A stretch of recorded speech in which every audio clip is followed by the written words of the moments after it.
Hindi na tayo. Nauna yung anak ko kasi ayaw niya ano.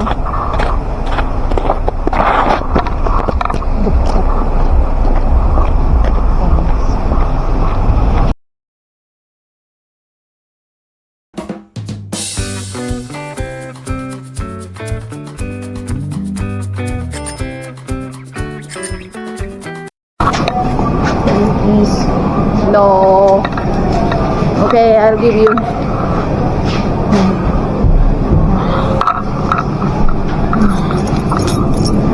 Ayan, muwi na. Ayaw niyang samahan ako sa groceryhan. Ayan, dito tayo. Ayan. May ano pa, oh. May ano, tinitinda silang ano. Cherry. Yung paborito ko to eh. Kaso nga lang napakamahal. Magkano ang presyo? Hindi ko alam kung magkano ang presyo. Walang presyo. Free. Mahal ng pinya rito, 79. Samantalang doon sa kabila, napakamura.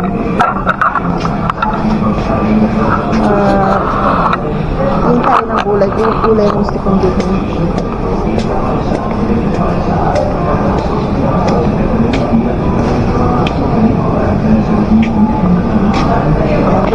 Gulay ang gusto kong bilhin.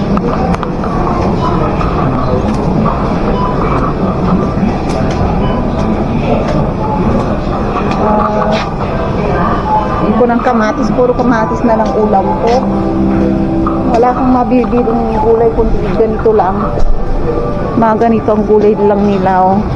Nakakasawa rin araw-araw halos sa halos kamatis, paprika, ganyan, cucumber, pang salad. Tsaka ano lang, ganito lang na gulay nila, sibuyas. Yan. Halos araw-araw nakikita mo sa grocery. Wala yung mga exotic. Bawang, ganyan, luya. Ayan lang yan. Pag mayaman na ano, gulay. Sa ating pagmayamang gulay ang mga yan. Ganyan araw-araw nakikita mo rito. Nakakaumay.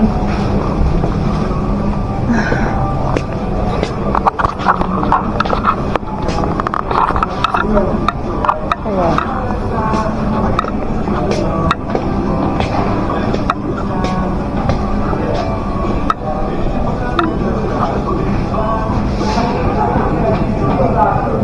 Ayaw kong ano at ayaw ko ng ano chocolate. Tinapay, marami na ako nabiling tinapay eh. Ayan, talamak ng unsel din dito eh. Tignan yung may mga pula-pula na yan, mga unsel ang mga yan. Ayan, piliin mo lang kung ano ang unsel, yun ang bilhin mo.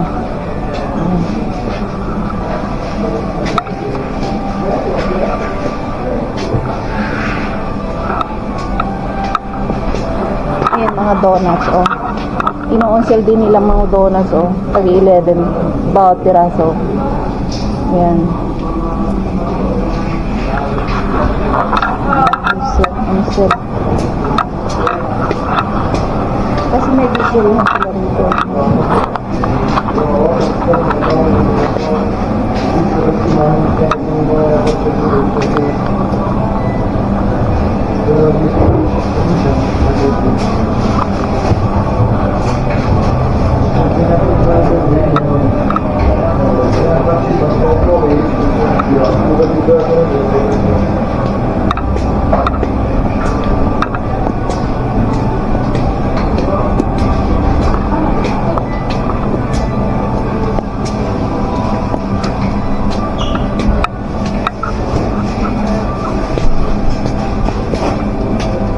Sardinas na lang ako na nagsasawa na ako sa kape.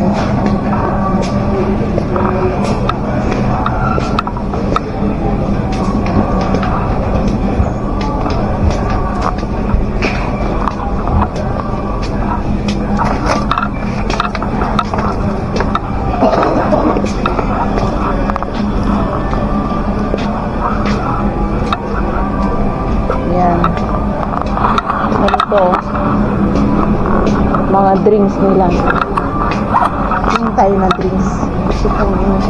Ito yung beer ko. paborito kong bili roon. Yan, bibilin ko lang.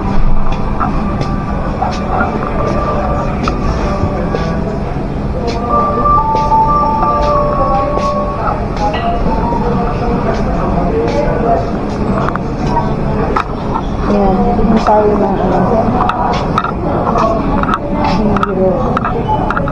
Ayan, bilihan ng mga anak. Sa mga iinom dito kayo, wala rito yung yung binibinta nilang hallucination na pag nakainom kayo na maghahallucinate ka.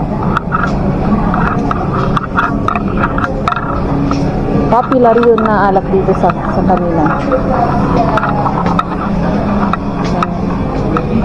Yan, bili tayo ng biro.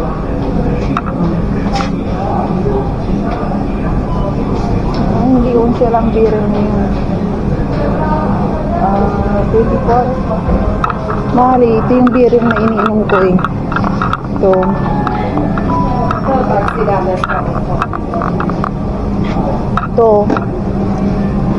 Ito, masarap to.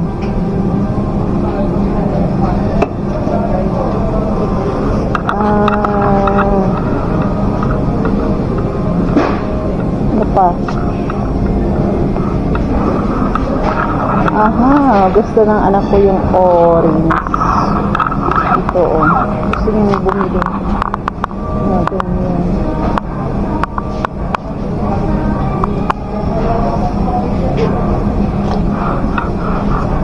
Bili ko siya ng orange daw. Tulad ng binili ko ng isang araw. Ayan, grapefruit, masarap. Ito, masarap to. Kailangan natin bilhin. Yan. Yan.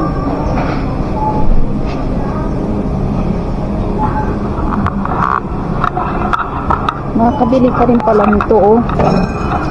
19 lang. Mas mura pa, orange. Ay, dito na lang. Na lang. Dalawang bilhin ko. Hindi 40. Hindi ko ito madadala lahat. Babalik ulit ako. Ayan. Ito.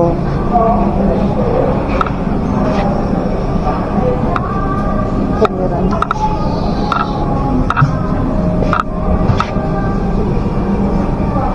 Mura. 19 lang. Tagna 19.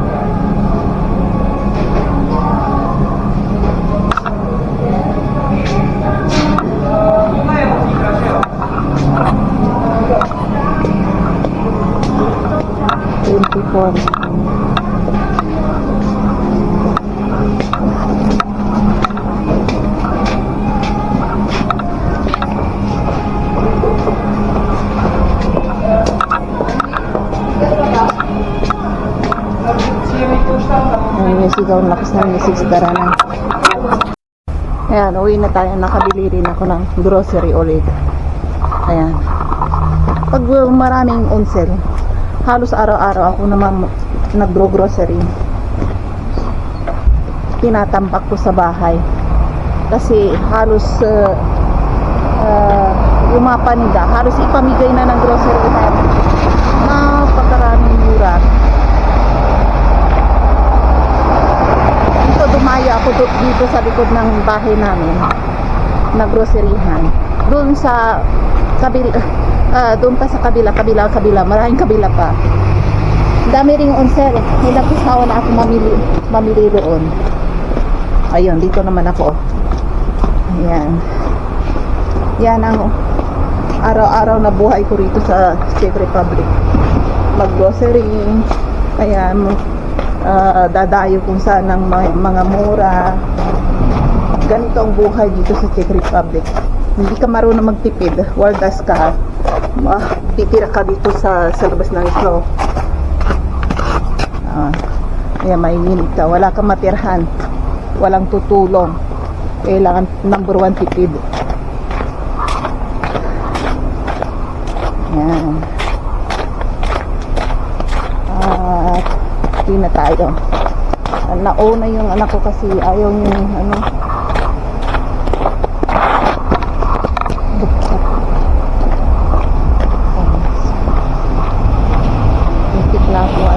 madulas. Muntik na akong madulas, nakita niyo yun. Napakadulas kasi yung sapatos ko eh. Doon banda, muntik na akong nadulas. Katapos yung mga driver nakatingin sa akin. Yan. Dito pag hindi yung sapatos mo hindi yung bang pang-snow, madudulas ka talaga. Kailangan ng 100% mag-ingat. Yan. Ayan, dito tayo. Ayan. May roon, sundalo. May hinahanap yata. Uwi na tayo. Sana makadaan ako dito sa likod ng bahay. Kinuha ng anak ko yung susi. Mauuna raw siya. Wala naman akong susi ngayon. O hindi, iikot pa ako dun sa kabila. Ayan, maglinis tayo. At maraming kalat. Marami akong grocery nabili. Hanggang ngayon, hindi ko pa naasikaso.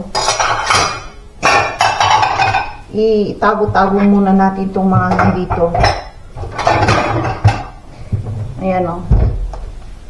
Tingnan nyo, super dami kong nabiling on sale na grocery. At ngayon, itago natin. Kailangan ko itago. Hindi ko alam kung saan ko itatago. Ito, kahit na hindi mo para i-refrigerator. Ito, sabi na sa ako, huwag mo ilagay sa freezer o refrigerator. Masisira raw. Mas maganda raw dito sa room temperature sa bahay, sa labas. Kaya ngayon, nakabili ako ng isang buong manok. Nag-on-sale na naman. Halos 50% discount. Isang buong manok. Ilagay ko sa freezer. Tapos, Noki, paborito. Nabutas na yung mac and cheese ng anak ko para sa niya. Itago ko muna doon sa stock room. I bought some juice. You want? Where are you? Nasaan yung bata? Ayan. At yan. Ilagay ko rito. Ito ay hugasan ko. Maghuhugas ako. Ito itatago ko to. Itago. Puro tago.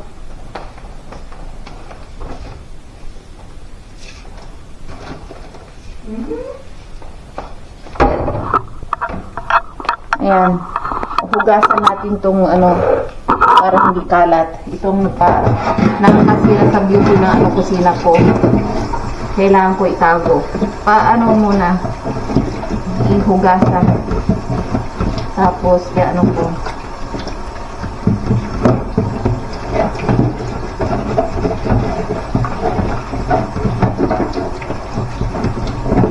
Ayan.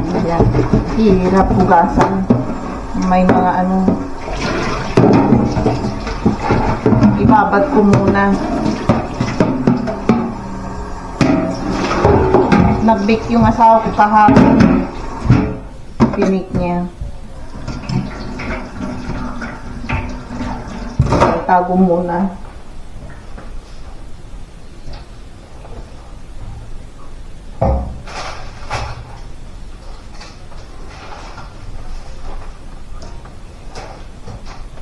Gasa ay dito muna to.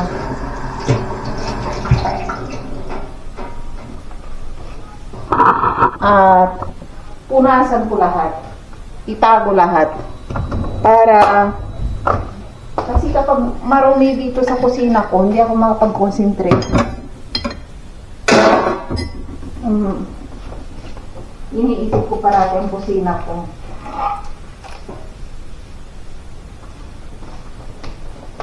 Ngayon nakalimutan kong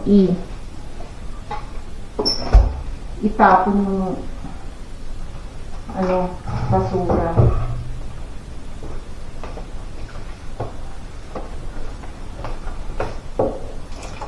Yan, tapon ko tong basura. Papadala ko na lang sa asawa ko bukas kasi dadaan siya sa basurahan. Yan. Yan tayo. Yan, linisin natin. Yan, malinis na. Malinis na. Tago ko yung yan, tumutunog yung tago ko muna itong yung manok sa freezer. Hindi ko muna to kakainin. Tago ko na lang. Hindi yan masisira kahit may isang buwan yan dyan. Tago ko yung itong isda na rin na to, yung nabili ko. Itago ko muna. Hindi ko muna. Puro tago. Pag walang-wala, saka ko, ilabas para kainin. Yan. Yung pinya, kailangan balatan ko na to. Kasi kapag naka-stack dito sa ng ilang araw, mangingitim.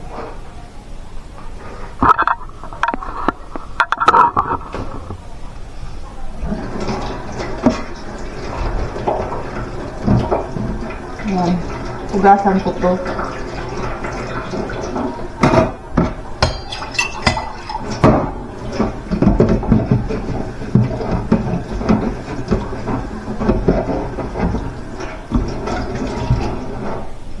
Babad na muna. Hirap alisin.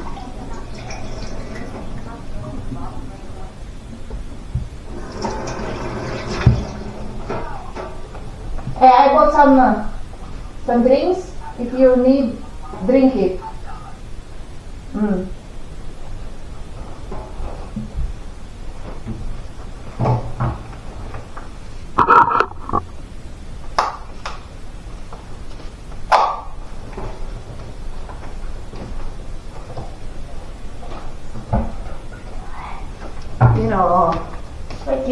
Don't squeeze here. And how can I do it? Slowly, like this. Hold But it it's in. slowly. You cannot hold in middle. Of course. Of course. What are you looking at?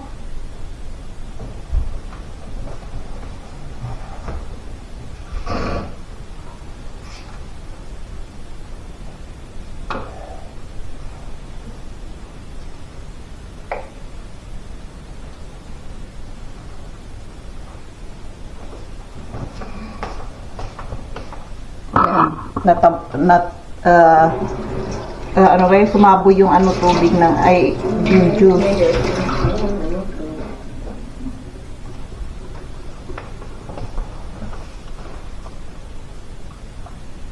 What?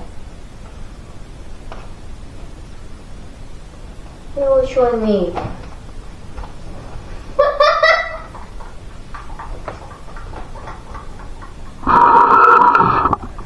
Inaasar na naman ako ng anak ko eh. Ayan. Ayan. Mababatukan ko itong batang to. Kanina pa ako iniinis eh. Di na pumasok, ganyan pa ha. Inuuto-uto kaming nanay at tatay niya. Sinasabi namin doon ng asawa ko doon sa doktor para mauto yung doktor din natatakan yung para sa school paper na yon, yung notebook, kailangan tatakan yung para sa school teacher. Pag nakita niya yun, walang problema na may tatak ng doktor. Pero pag walang tatak ng doktor na yun, malaking problema sa school. Ayun, ipapatawag yung asawa ko doon at maraming warning na ibibigay. Kaya para walang problema, pumunta na lang sa doktor. Busy kasi ang asawa ko, hindi explain niya doon sa picture na pagudagan ako sa kaka-Roblox. Halos hating gabi na matulog. Sa umaga Hindi magising-gising. Yun ang sabihin niya sa teacher. Mas lalong magagalit yung teacher. Gaga. Yan. Gaga. Saka na tayo magkwentuhan.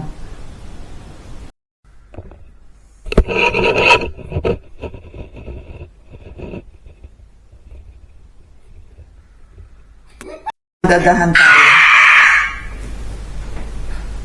Nainis talaga ako kaaga-aga. Hindi pumasok ng naghahalos isang linggo yung batang niya. Pinamad. Kakampi niya kasi ang ama niya eh. Kaya ganyan yan. O, okay lang sa kanya. Pag sinabi niya ayaw niya pumasok, ayaw. Hindi mapipilit.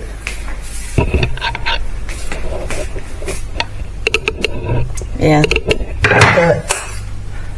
Mag-ano tayo. O, top natin yung lights para makita niya ako. Kasi pag walang ilaw, para akong negra. Kasapi ako.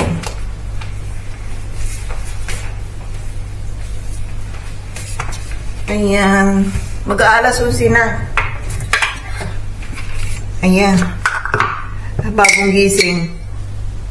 Kanina pa nasa work ang asawa ko. Samantalang ako, bagong gising lang. Pag ganyan niya, pag hindi, pumapasok yung anak ko, tanghali na rin ako gumigising. Pero pag may pasok yan, alas 7:30, gising na rin ako. Kaya pala nagpatatak kahapon. Kasi kaya pinatatakan ng asawa ko yung libro sa doktor. Kasi may balak din siyang hindi papasukin ngayon. Ay, nako. Tara. At tayo ay mag-agahan.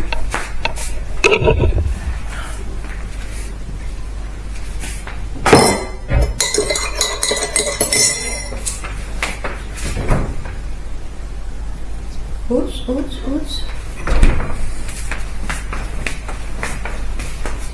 Bilis na ako.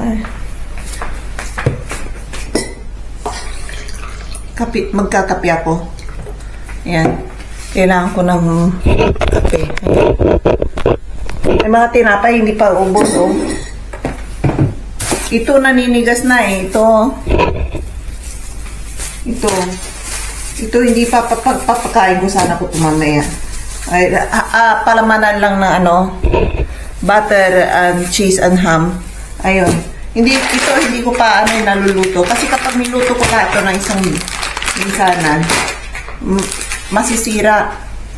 Kailangan huwag galisin muna sa plastic. Ayan yung tinapay na nabili ko. Ayan, pang 3 araw ko na yan. Masarap eh. Walnuts ang palaman.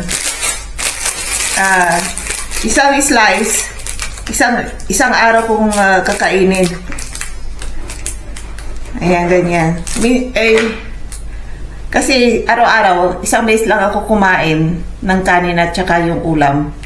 Tsaka kapag nagugutom ako, isang slice nito, okay na. Or 2 slice, depende kung gutom na gutom ako. Ayan ang agahan ko.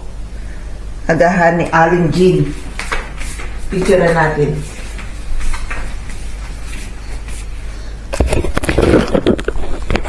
Ayan, nahuhulog na yung camera. Ayan. Maraming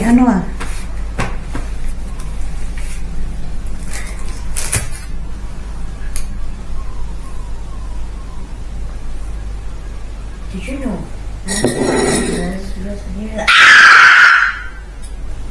Stop shouting. Kala mo kung may kumakatay eh. Ayan, napicturean ko na. Standing position tayo.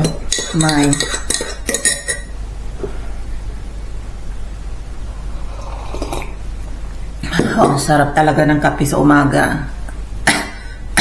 Dati, hindi ako nagkakape nung nasa Taiwan ako. Paminsan-minsan lang sa isang taon. Dito na lang ako natuto sa bansang ito. Aray. Nabulunan ako. May nakaalala sa akin.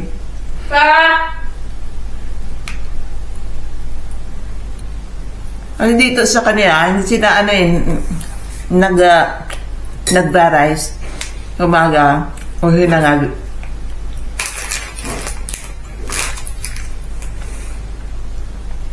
Yung bagong salta ko rito nagluluto talaga ako ng naagahan ko rice and pork chop or tocino. Nagbababad ako ng tocino. Yun ang ginagawa ko sa umaga. Nung binasa ko, ba't ganyan ang agahan mo?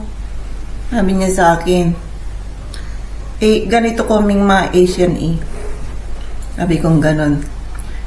Magmula nung kumisan, habang tumatagal, tinatamad na akong tuwing umaga, magsaing, magsinangag. Paunti-unti, natuto ako magkape at saka tinapay. Kasi sa Taiwan at saka sa Pilipinas, parang magkaparehas lang. Pwede kang mag-amusa doon ng kanin.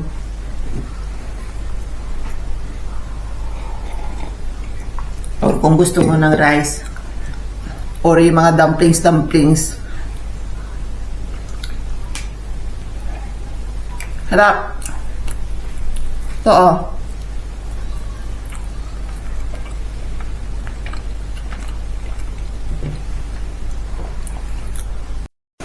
And gawa tayo ng ham and cheese na pagkain ni Bunso. Tingnan niyo. Ganito lang ang paggawa. Lagyan muna ng ng butter. Ayan. Tapos bali yung cheese na napili ko is ganito. Ayan, kaya kailangan slicein natin ng maninipis. Ayan, at ilagay natin doon. Hindi ako nakabili nung naka-slice na. Ayan, ganyan lang yan. Tapos, ilagay natin sa loob. 1, 2, 3, go! Ganyan lang yan. Ganyan din. Sa 2, 3. Tapos, lagyan natin ng ham. Ayan, ham. At ham. Tagdadalawa. Madali lang yung breakfast niya. Hindi yan kumakain ng kanin sa umaga. Ayan, ganyan lang yan. Ayan, ganyan ang breakfast niya. Diba maganda? Ayan. Tapos, ayan, ibigay natin sa kanya. Ayan ang breakfast. Papa-breakfast tayo doon sa amo natin. Ayan, ganyan ang breakfast niya. The breakfast. Yeah, come on. Of course. So, eat. Okay. Eat, bite. Yummy? Oh, nasarapan. Nasarapan ng anak ko. Ganyan ang agahan niya. Ayan, tara.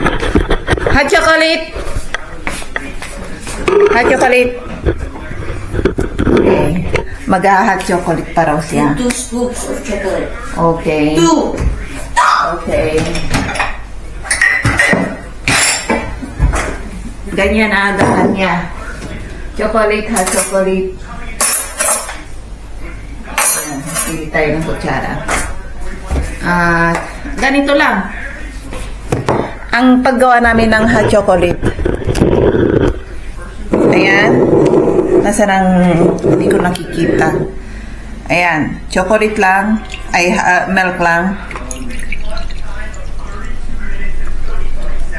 Ganyan ang agahan namin dito. Agahan ng European. Tapos, i-on natin yung ano. I-microwave natin. Ayan. I-open natin yung microwave. Painitin natin yung gatas. Ayan. Kung may restaurant kayo, ganito ang gawin nyo sa hot chocolate kapag may order kayo. Kung kapag wala kayong mga machine, bali manual ang paggawa nyo kasi budget pang pera nyo. Nag-uumpisa kayo. Ganito ang gawin ninyo. Pag may order kayo ng mga ano, gusto nyong mag-add ng menu na hot chocolate. Ganyan ang paggawa ng hot chocolate. Ayan, hintayin natin.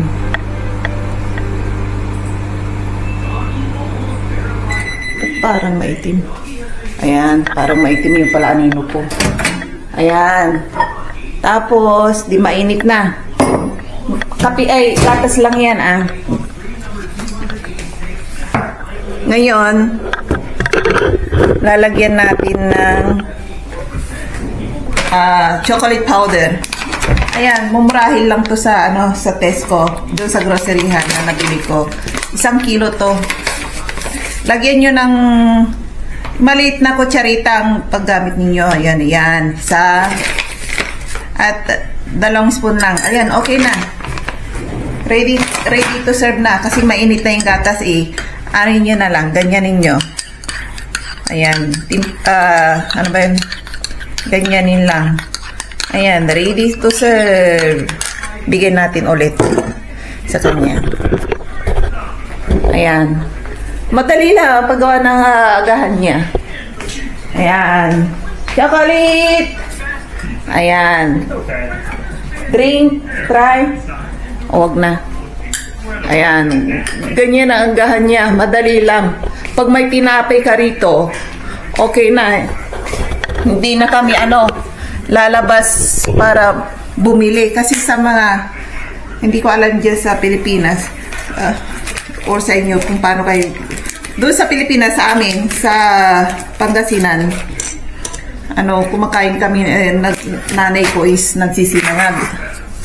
Parang Asian style. Dito sa kanila, tinapay at kape lang. Sa Pilipinas, tuyo ang ulam namin noon sa agahan at garlic na sinangag at barakong kape. Ayan. Tingnan niyo. Bumili ako ng ham sa Macro. Ayan. Nag-on-sale 100 lang to. Wala pa yatang 100. 2 pirasong ganito na ini-slice na. Yung kalahati nito, kasi pag hindi mo naubos ng mga few days, magkaka-mold na or medyo iba na ang lasa. Kaya yung medyo bilasa na style. Kaya ang ginagawa ko, ibinalot ko sa plastic, itinago ko dun sa freezer para hindi masira. Ganyan ang gawin nyo sa mga hotdog or any ham or any na ganito. Porkita ham, sabi niyo hindi yan nasisira kasi maalat. Hindi, yan, nasisira rin. For few days na binuksan mo sa plastic na ganito, kailangan ilagay mo sa freezer. Kapag, halimbawa ganito, pa isa-isa o 2 lang kayong kumain, masisira. Kasi nasubukan ko na 1 week na binuksan ko, walang gumagalaw. Yung machine na ang style, nagkakaroon na ng mold. Kaya natuto ako doon, pati mga cheese. Kaya ang ginagawa ko, kapag alam kong bumili ako ng maramihan, yung kalahati nilalagay ko doon sa sa freezer. Or kaya ganito, kahit na ganito, kinakabahan ako na pangalawang araw na binuksan at marami pa. Ang ginagawa ko, yung kalahati pa nito, itinatago ko muna sa freezer. Tapos halimbawa gagamitin ko, bukas, wala na ako ngayon. Ngayon, ilalabas ko yung nasa freezer. Ilagay ko doon sa freezer na temperature lang, ang malamig lang. Ayun, nagme-melt ng paunti-unti. Bukas, parang ganito na rin. Gano'n ang style ng rito. Kaya gayahin nyo ang style ko kapag nagbabudget kayo.